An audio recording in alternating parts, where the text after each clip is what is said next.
Bonjour à tous et bienvenue dans cette étape 70 pour gratter l'enduit blanc avec les détails pour la seconde couche. Mais avant ça, je vous souhaite à tous et toutes que vous soyez, vous et votre famille, en toute sécurité. Ne négligez pas ce virus, c'est vraiment extrêmement grave et important.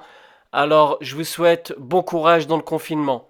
Cette vidéo est dédicacée à Antoine. Alors Antoine, bon visionnage.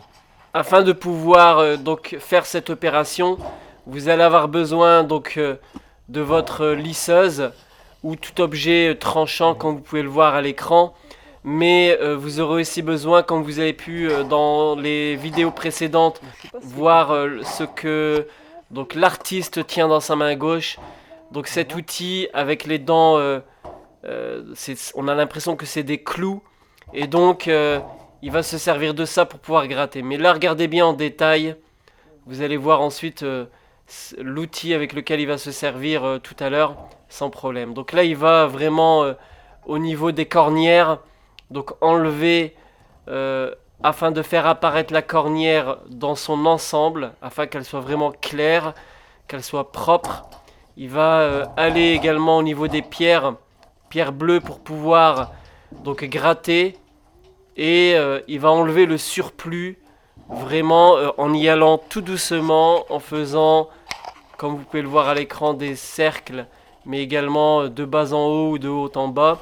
Il y va tout doucement, il n'appuie pas, il laisse simplement le grattoir contre le mur, contre l'enduit, et il fait des gestes. En fait, ça va permettre d'enlever vraiment en surface le surplus d'enduit. Ça va permettre également de pouvoir avoir votre mur qui, d'apparence sera beaucoup plus beau. Il va en fait être complètement aligné, il n'y aura aucun défaut, vous le verrez par la suite. Regardez bien, il a une truelle, il se sert pour faire les dessous de cache-moineaux, donc simplement avec un outil à tailler. Regardez bien le geste de cet artiste, il va tapoter légèrement. Les bords, c'est vraiment, je pense, important de le faire. Surtout que c'est en contact avec une matière plastique. Et donc, il faut quelques petites particularités. Regardez bien, il se sert de sa lisseuse afin de pouvoir racler le surplus légèrement. Que ce soit de haut en bas ou de bas en haut. Vous voyez, il enlève vraiment le dessus et là il va contre la cornière de sorte à la tracer, de sorte à lui permettre d'être visible. Regardez, il a trouvé un clou à cet endroit. Je vais de temps en temps mettre des vues vraiment de plus proche afin que vous puissiez voir vraiment en détail. Encore une fois, bien entendu, c'est une vidéo qui dure 16 minutes environ, mais qui en plus montre le travail vraiment complètement, ça veut dire sur toute la longueur de l'habitation.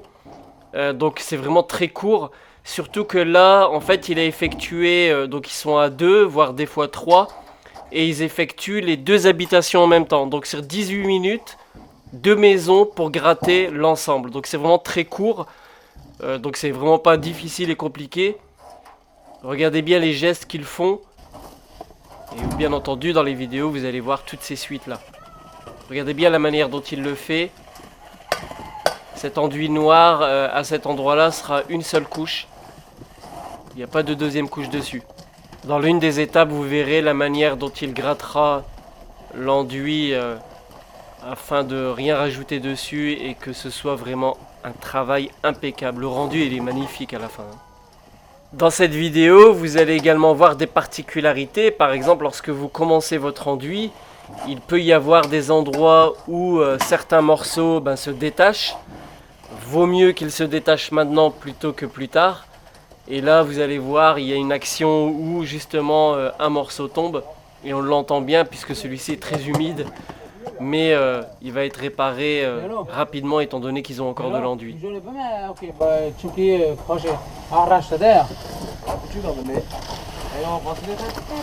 Ouais, 20. Sinon, papa, sinon, tant que si on sait pas, il va ouvrir. Mhm. Bah, il y a quelqu'un parce qu'il y a la fenêtre ouverte. Ah bon? Bah oui. Alors tu sais ce que tu fais? Non. Tu prends ton sac, il est là-haut, là-haut. Et je fais quoi? Tu passes devant la maison là dans le terrain, tu vas devant, tu toques à la porte, là, et tu vois s'il t'ouvre, tu dis est-ce que je peux me changer? T'enlèves tes chaussures. T'as pris des chaussures avec toi ou pas? Non. T'as pas pris? Bah, pourquoi t'as pas pris de chaussures? T'as pris que des bottes? Ah oui. Oh. Bah je pourrais être pieds nus. Hein. Ah bon? Un gros morceau qui est tombé. Ouais. Ça, je vais faire. C'est mieux qu'il tombe maintenant.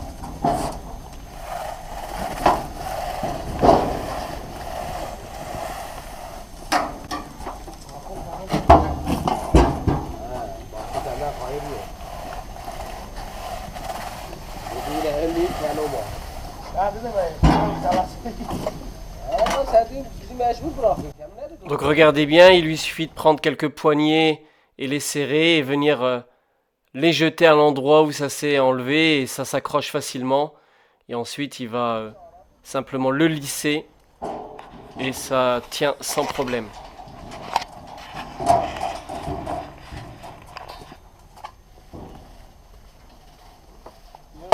Regardez bien le mur, comment il est. Hein. En fait, c'était gratté vraiment tout doucement. Il n'y a pas de trace vraiment d'imprégnation totale. Là, il y a un petit trou qui va être rebouché tout à l'heure.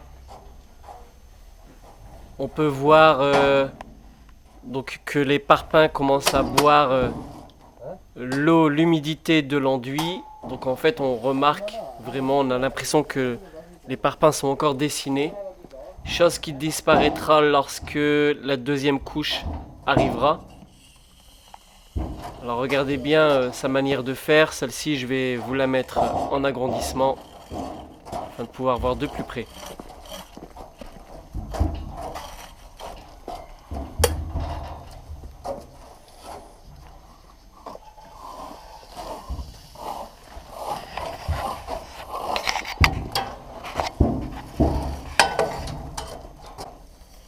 Donc vous voyez bien la manière dont il le fait. Hein. Il n'appuie pas réellement, il y va vraiment tout doucement pour faire apparaître la cornière. Ensuite, il va commencer à, afin de ne pas oublier, il va aller voir le clou qu'il avait remarqué tout à l'heure. Hein. Ça peut arriver d'avoir oublié un clou que notre ami L'Habib avait utilisé lors de la construction. Et donc, on ne l'avait pas remarqué, et bien il va simplement l'enlever tout de suite. Je vais essayer de voir si je peux vous faire un agrandissement dessus. Ouais. Voilà, il l'a vu. C'est dur à voir. Pourquoi est-ce qu'il est important d'enlever les clous, même s'ils sont en inox ou n'importe quoi? D'autant que là, c'est un clou en fer, hein, même s'il est galvanisé. Il finirait par rouiller. La rouille ferait des traces sur votre enduit, donc sur votre couleur. Hein, ça ferait une grosse trace. D'ailleurs, dans les prochaines étapes, je vais vous mettre des vidéos, du moins des parties de photos d'habitation, d'immeubles, où l'enduit, en clair, il est dégueulasse. Je sais même pas comment ils ont fait dans leur stratégie de choix au niveau de l'enduit, parce que il y a plein de détails qui font que l'enduit il peut vite noircir, mais vraiment noircir. Et donc je vous montrerai ça de sorte à ce que vous compreniez pourquoi dans un premier temps j'ai décidé de mettre une charpente qui dépasse de 30 cm de chaque côté, tant sur les pignons que sur les façades avant et arrière. Et pourquoi j'ai décidé de mettre du PVC donc pour les cache-moineaux et non pas du bois. Un acrylique et un normal. Non.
Regardez bien, il dégage bien les angles des pierres bleues.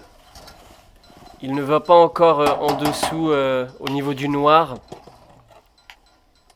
C'est important parce que sinon vous risquez de salir donc votre enduit blanc. Il fait apparaître encore une fois sur chaque fenêtre. Parce qu'après il sera très difficile de gratter cet enduit là sur les matières PVC. Les cornières c'est une matière PVC. Alors j'espère que cette vidéo elle vous plaît, hein, qu'elle vous montre vraiment en détail. En plus on est en confinement, donc vous avez possibilité de les visionner et de pouvoir les regarder en détail. Vous avez du temps. Pour ceux qui sont en télétravail et qui travaillent de chez eux, eh bien n'hésitez pas à les regarder le soir ou entre midi. Ça va vous permettre un peu de vous sentir moins confiné, entre guillemets. Lorsque vous faites des chantiers participatifs comme celui-ci, n'hésitez pas à appeler toutes les personnes qui ont participé afin qu'ils puissent voir et se rendre compte de chaque avancée dans le travail. Ça leur donnera une expérience également, donc c'est vraiment très très important.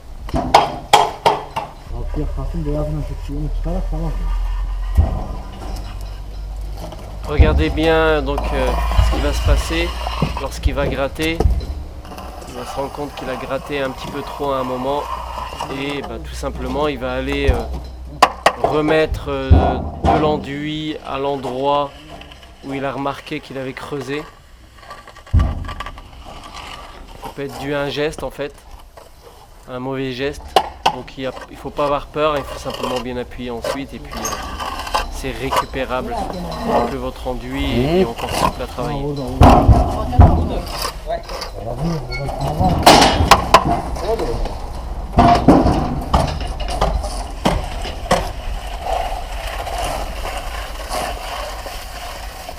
En fait, il gratte après mettre une deuxième couche. Ouais.